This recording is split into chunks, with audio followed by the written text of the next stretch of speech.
do so. Okay, so today I want to go ahead and just kind of say a few remarks about things from last time, cover one new thing, and give you a couple kind of ideas what's coming up on the next week. So first things first, as you guys finish up the project this weekend, you're going to be like, whew, I'm going to take a little bit of a break. And of course, I would encourage you to take a little bit of a break, but also go ahead and just kind of keep working on things. I always like to have exercises that kind of solidify ideas from the week. So if you look, I did post a few new programming exercises. There's 8 of them, but 4 of them are related, and there's only one 3-pointer. You know, last time the 3-pointer was the fun one. So let me go ahead and point out one as a quick little review from something we covered last Friday was for loops. So if you look, there are a few more exercises. Exercises 11 through 18, 19 and 20 I'm not going to assign this week. So there's 8 more exercises, and I'm going to go ahead and look at the one called square. So square, what you're going to need to do is essentially just write a program that only uses 2 output statements. So you can't just go ahead and type this in right here and all of a sudden be done and print that using triple quotes. So the output statements you should use are this one where you're basically printing the hashtag, thanks Kenneth, and just a print with no argument to do a new line. In order to do this, you're going to need something known as a nested for loop. So I linked to this little this little website right here is basically showing you a very basic nested for loop. Nested meaning one occurs inside of another, and they're advertising HBO Max to us. So there's your break. I don't know.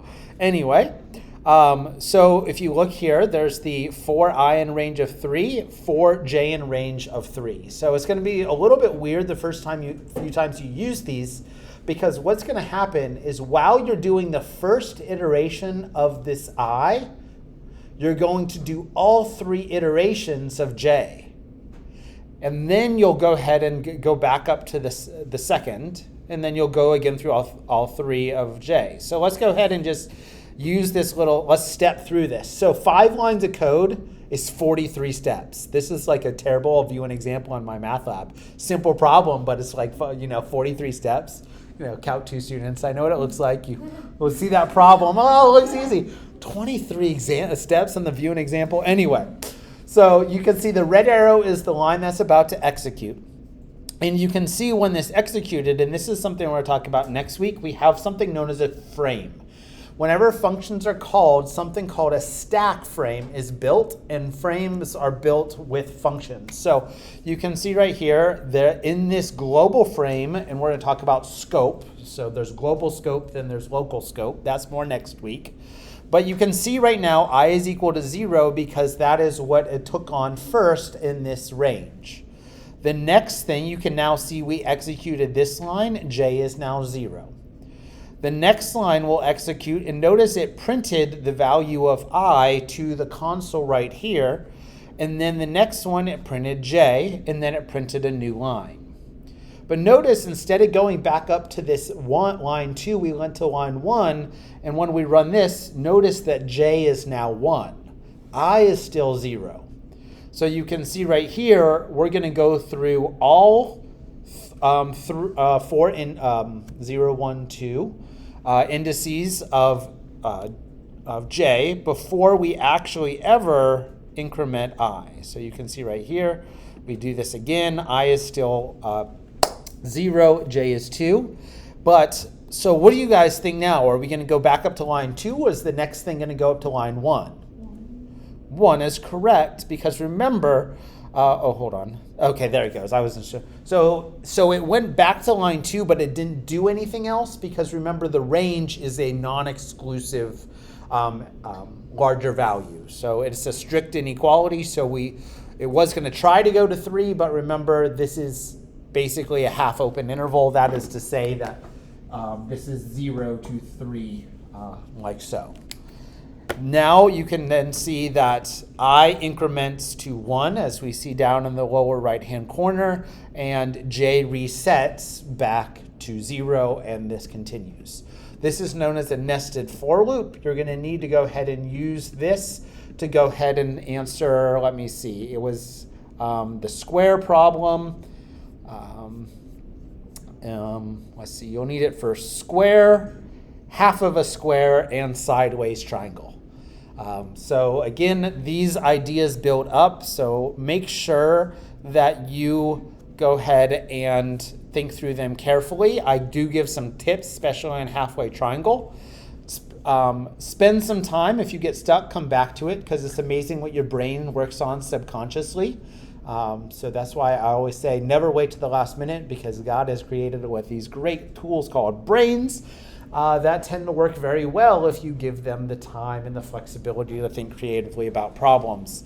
The main thing that I think that I might just encourage each of you to do a little bit more of, based off of what I've seen kind of as I've peeked into your code and kind of had conversations with you, I think everyone, I'd recommend use the good old tool of a pencil and paper to really work through problems before trying to adapt the syntax of coding.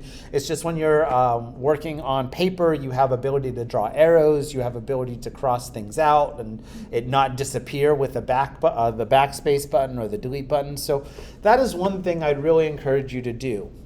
And I hope you've all of the, again, maybe you've worked on the project a little bit together, but again, just let me remind you with the project that if you do work together with someone on the project, maybe you're just discussing like, hey, what does this problem mean, or what does this sentence mean in the description, make sure that if you do work with anyone that you just go ahead and cite it quickly at the top of the comments. Hey, I worked with this, I collaborated with this person. But again, remember that you should go ahead and your project should be completely coded independently. So don't say on line 3 you need to write a print statement. On line 4 you need to go ahead and do this. That'll, I think, will really be a detriment to learning. And I've looked at 3 or 4 of yours in kind of in depth, just kind of as questions were asked, and they were all very different approaches just to the logic, the structure. So even little projects like this, it's pretty easy to tell if solutions were collaborated on. So again, remember that I do drop the lowest project. So if you had a tough to the semester, don't risk academic dishonesty. Just go ahead and just make adjustments. And I am going to leave some time here after in a few minutes to go ahead and help you all. So let's go ahead and just do one simple thing just to keep ideas fresh. So I want to talk about modules today. That's the only thing I want to talk about. So you may want to just grab an empty REPL. I have a few exercises that will kind of help you get ready for the exercises that you'll do. The ones I'm doing in class together are actually probably a little bit harder than the ones I've assigned to you. So that's fine. I'll walk you through them, but I also want to give you an opportunity. So you all ready to do some actual coding instead of listening to me ramble? Yeah. Good answer.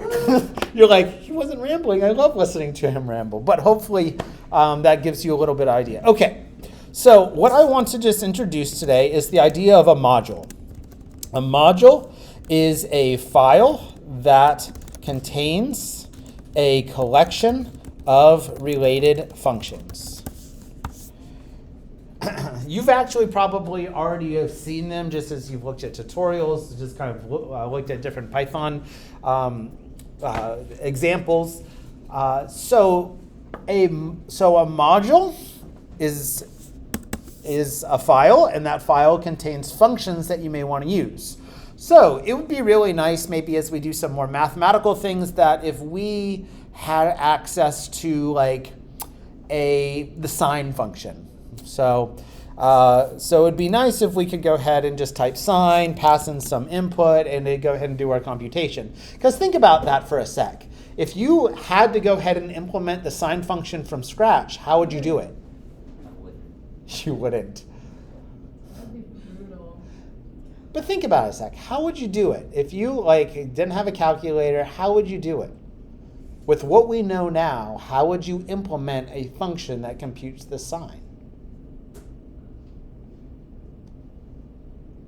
Realize that the sine is just relationships of the triangle, and triangles are just a squared plus b squared equals c squared. We have distance formulas if we needed to compute the radius. So it is really, I believe all of you, if given some time to think about it, could implement the sine function from scratch just with your basic knowledge of trigonometry. You would have to go back to the unit circle and consider, and honestly, we even just looked at last time how to compute the square root from scratch.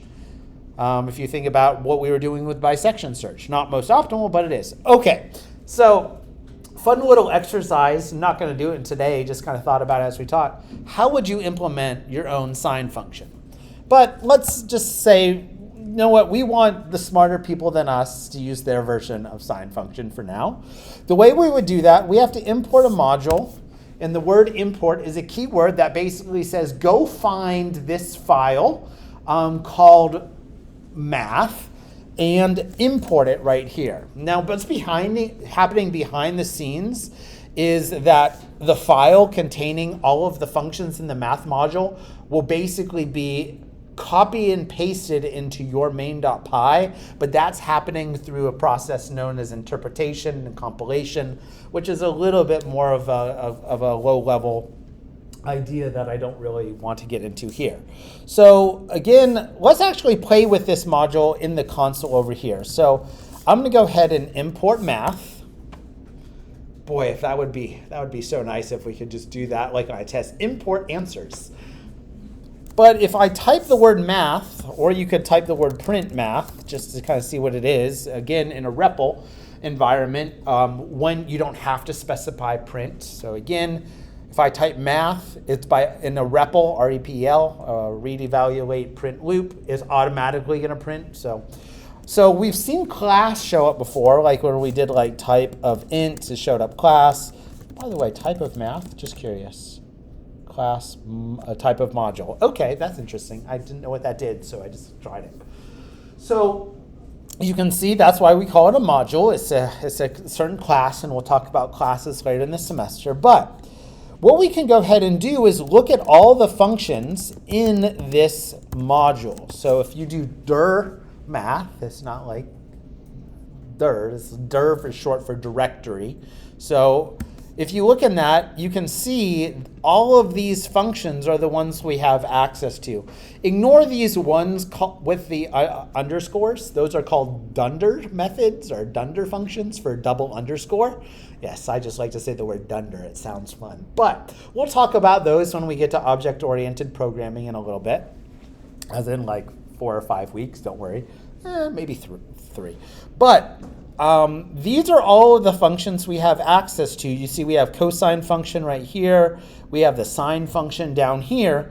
So if we just do like sine of, let's say sine of 0, it yells at us though. Why did it yell at us? So this is something we're going to talk about a little bit more next week when we talk about scope. But basically we need to specify where to look. This avoids basically namespace, something known as namespace collision. We want the sine function that is defined inside the math package. So what we can go ahead and do are the math module. So we use this syntax that's known as dot notation. So we would do math, and then we would type sine, and then we can go ahead and do 0. So you can see right there, math dot sine of 0. The other thing that's really nice that's in this module is a precise float for pi. So remember earlier when we did an exercise where we did like the radius and we said pi is equal to 3.14?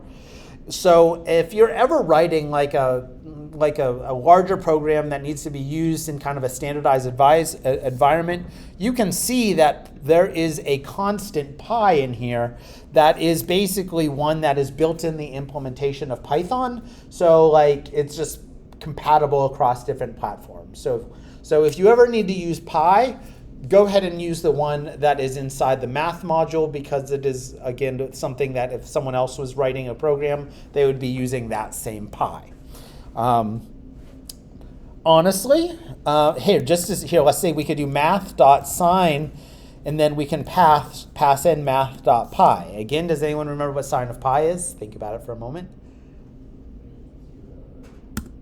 Wait a minute. Pretty close to 0, right? Remember, we talked about this last week, floating point error. This e to the negative 16 means this is not e as in Euler's number, this is e as in exponentiation. So this right here is actually like 1.22 so on times 10 to the negative 16. So that's what that e means. Probably should, I guess order of operations still apply. So that is an extremely small number, is approximately 0. All that is floating point error. Right there is why it's not 0. Remember, if you do need to do some comparisons, you probably should check with that it's within some epsilon. We talked about that last week. Okay. This is kind of annoying though, right here, this math.sine of math.pi. I mean, y'all love math, but that's too much, right? So another thing that you can do is this other type of syntax is from the math module. If you don't need all of these, there's no reason to import all of them. So what you can do is from math, import sine and pi. Just separated lists of the functions that you want. Is that large enough for those of you in back? Unfortunately, I can't, I guess I could reset it, but Caroline, you good? All right. So now if I do this, and I could then do sine of pi, and it does work out correctly. My only caution on that, and again, this is getting into what I said earlier, is called namespace collision. If you do that, and you define your own sine function, or own function called sine, or your own variable called sin, or your own variable called pi, you would overwrite the one you imported. So again, the reason you use that dot syntax is to prevent namespace collision. So that's a quick, brief introduction to the math module. It's how mathy.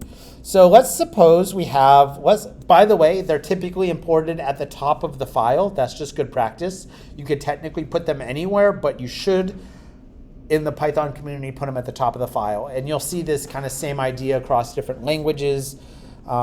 If you were in C, you'd be using pound include. If you were in using, that's the main one. I think C++ says using, and then you could declare a namespace. But anyway, that's just a little bit off tangent. Okay, so let's do a little exercise just to make sure that we're okay. So the exercise, we'll just do exercise, not exercise, exercise 1. Write a function that returns the area of a circle with a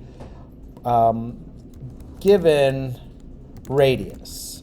So again, we are now defining our own function. So let's just call it define area of circle, and it's going to have an input. Let's just call it radius. Remember, we are not asking the user for input anymore. We're defining a function that has a formal parameter named radius, and we're going to do some logic. By the way, if you see 3 dots, you'll see these in some of the exercises. 3 dots, or the ellipses, means this is a placeholder. I have to put it there so the Python interpreter doesn't yell at me. So like I could run this now. Obviously nothing happens because I'm not asking it to do anything. But if I were not have these, it's not going to be too happy because it runs an end of file. So those ellipses are just so you basically have a blank slate.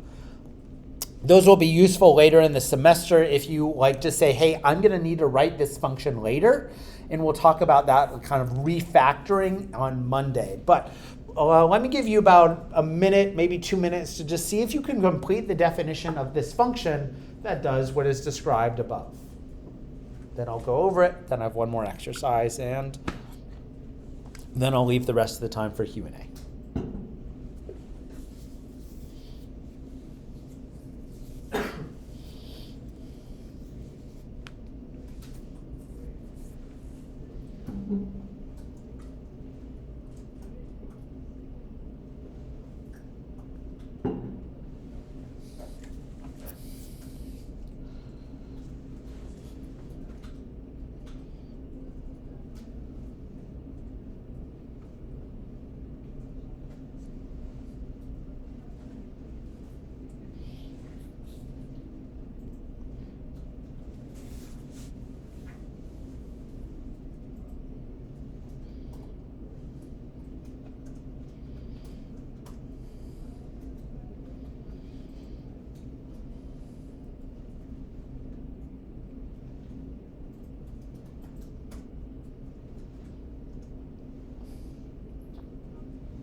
All right, so let me kind of talk you through how I would approach this problem, this little exercise. There's a couple interesting things that I want to also talk about in terms of just how should you write functions and what are sort of pros and cons to certain approaches.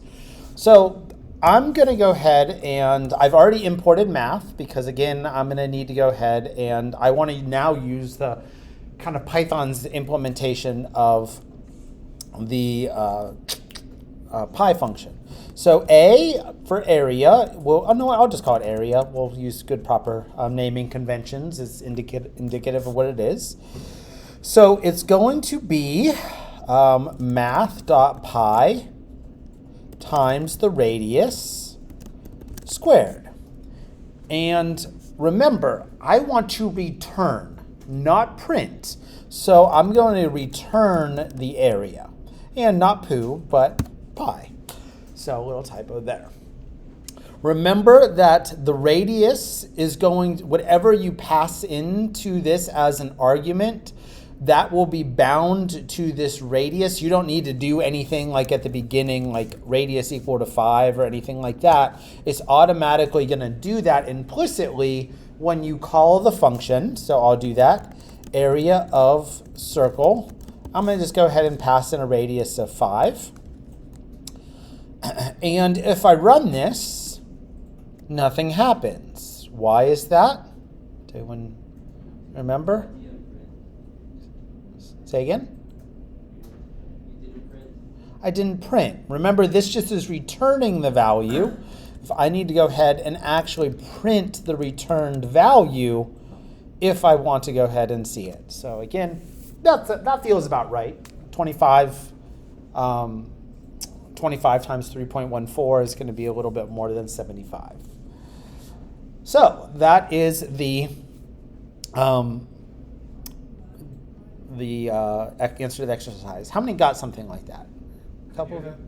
Without the return, I just printed the... So you want to be very careful when it comes to what you do in the long run, because we'll get into this a little bit more on Monday, but functions are a way of kind of self-documenting of what something's doing. So like if you're drawing what we're going to do on Monday is we're going to use a graphical library or a graphical module called Turtle. Yeah, fun. But if you think about how you draw a circle, you basically draw a bunch of little lines. So it'd be nice if we had a function that could draw the line and then just do that a bunch of times to draw the circle. So what we might want to do is actually kind of refactor our codes and break it up in a little bit of piece. So I want to return here. Yes, you could have went ahead and just printed the area directly. But remember, if you print the area directly, yes, it printed, but it returned a value of none. So what you could do with the return statement instead would be like, instead of just printing it directly, you can say, okay, I'm going to need the area of a circle to say something. I want to go ahead and do the, I could store it in a variable. So suppose this would then be we'll just call this hold on, I'm trying to make a decent practical example on the spot. Let's not overcomplicate it. The return value could be stored into another variable.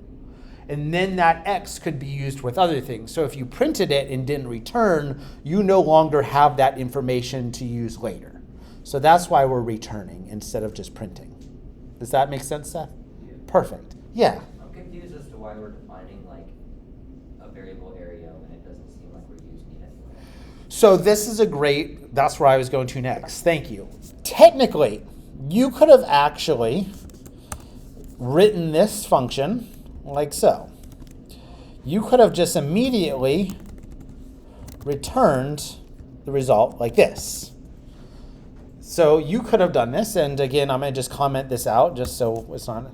If you look at this, and now I need to go ahead and print X, if we do this, it's going to be the exact same thing. So the question, I think this is what you're getting at, right, Kenneth? Why can't I just do that? Yes. So it's a good idea for code to be self-documenting, and this is pretty obvious, especially for those of you with a math background, but what if you're debugging it? if you wanted to go ahead and use the debugger and you were just to go ahead and let's go ahead and put a breakpoint, I'm going to run it. Notice that I have no clue what computations are happening if I don't declare an intermediate variable. So if I were to go ahead and kind of use this, like all that's going to happen is it's going to use this radius 5, do something with it, and return it. And now you can see I step back out right here, and all of a sudden x exists and it has this value. I don't know where it came from. So that's a great, great point, and that was actually part of my notes. Thanks, Kenneth. Let's go ahead and stop the debugger. And just to maybe put that in words for your own notes, the following definition of the function is viable, but the use of a temporary variable can make debugging easier. And I like things to be easy. I have found a lot of the times I'll try to shortcut and do something like that just to go ahead and have to go back to declare a bunch of variables just so as I debug I can go ahead and actually see what computation's happening. So there's that. So I, especially in the learning stages, declare the extra variable. We're not worrying about optimizing our programs for memory allocation, and we're not worrying about asymptotic complexity for these types of problems. So declare the extra variable, make your life easy. All right, so that's a fun little exercise. I'm going to go ahead and comment this out. Let me give you one more exercise.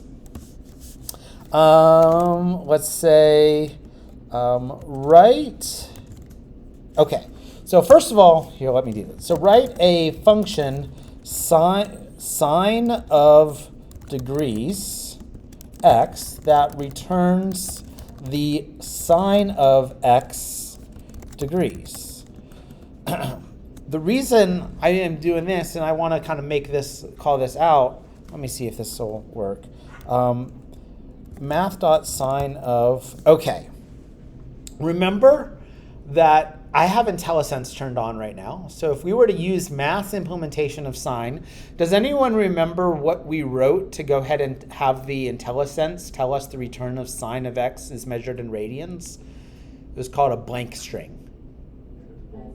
It was called a doc string. An F string is the one we use to kind of interpolate variables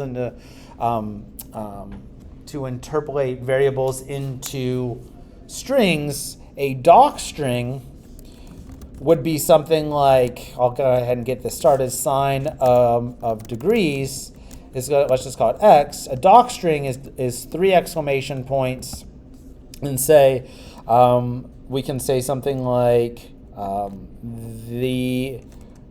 return the sine of a measured of an angle x and measured in degrees. So by default, you can see here. This is annoying. Let's go ahead and stack that.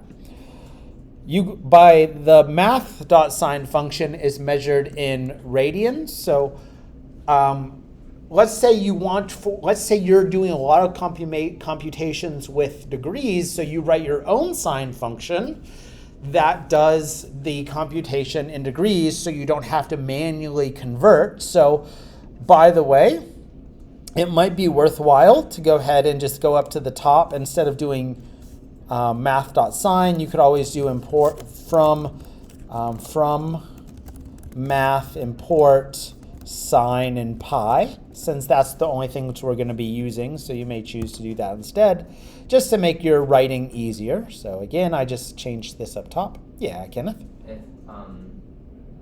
we import something into the main.py, but then we do another exercise in like a different file, is it still imported, or would it have to be imported?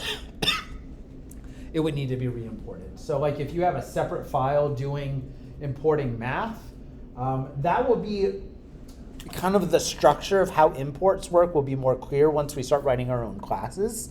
And technically, just, it is fine to put this like import math from math, import sine and pi down here. But again, it's good practice to have it at the top. Of course, this broke this function, so I'll just comment that out for now.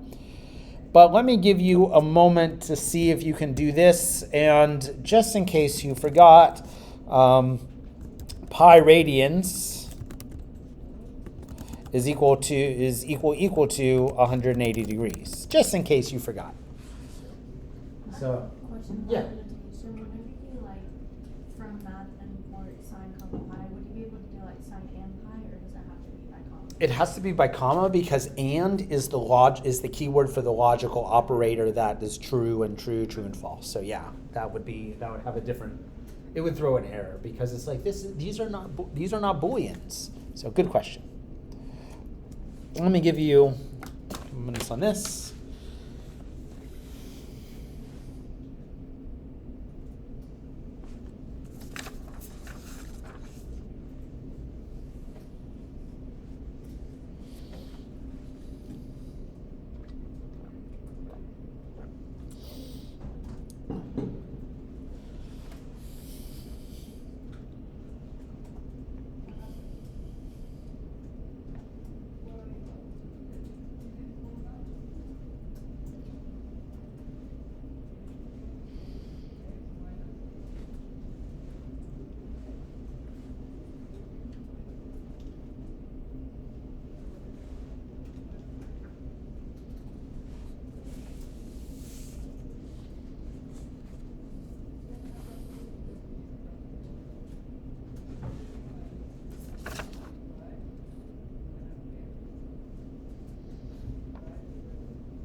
You just have to, I would just hold Control Z. That little backwards clock, you have to do some initial setup with something known as GitHub. Okay, yeah, I guess it doesn't save it. So, I mean, just, you could always, for now, we can copy and paste over. I'll maybe explain how to use that revision thing. You have to set up another service to use that. So, maybe we'll spend some time doing it next week. I think so.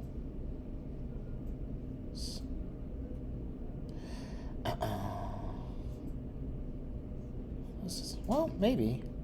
Oh, maybe you don't, Andrea. Yeah, did you use this little drop down? I didn't see that. Like when I clicked on mine, it took me to another page. Okay, yeah, there will be well, I'll have to, we could talk about that after class too. Yeah, I think it's probably because I already have mine tied to my GitHub account, which we could talk about later. Okay, let's go over this together, see if anyone think they got it? Kenneth did. Anyone else? How'd you approach it, and how would you summarize it? So first I defined radians to be x times pi over 180, and then I said that I defined another variable called sine, S-I-N-E. Okay. And I said that that was sine of radians, and then I returned sine. That'll work. Oh, sorry. I called my sine result. That's why I typed result there. Yeah, so again, this is a nice little idea of just rewriting a function that kind of for a convenience sake. So yeah, we wanted to go ahead and use degrees. So all we did is just basically wrap it around our own function that implemented another one. So this would be, if you ever find yourself repeating a lot of code, like you are constantly having to convert from radians to degrees, it would be probably a good idea to just write a function for that. And we'll talk about kind of that idea of abstraction and generalization and refactorization next week.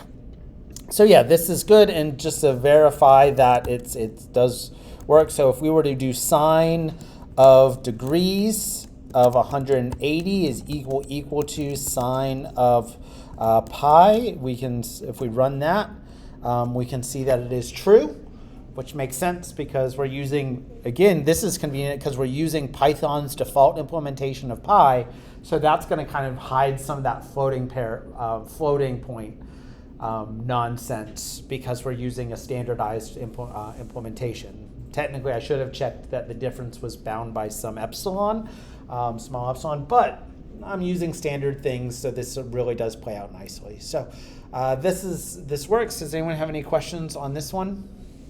That little exercise?